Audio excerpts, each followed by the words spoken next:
আল্লাহু আকবার বলেন। তাহলে ওলি আল্লাহ হইতে গেলে হারাম খাওয়া যাবে?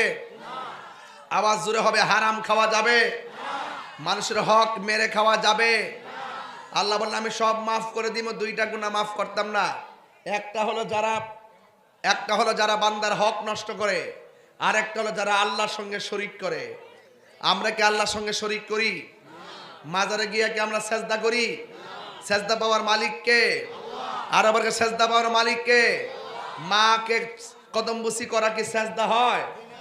বাবাকে কদমবুসি করা কি সেজদা হয়? উস্তাদকে কদমবুসি করা কি সেজদা হয়? আর মার পায়ের মধ্যে চুমা দিলেও সেজদা হয় না, উস্তাদের পায়ে চুমা দিলেও সেজদা হয় না। এটাকে বলে কদমবুসি। বাবু কুবলাত রিজিলে ওয়ালিয়াদে, সাহাবায়ে কেরাম আমার নবীর হাতে এবং কদম মুবারকে ঠুট লাগায় চুমা দিতেন।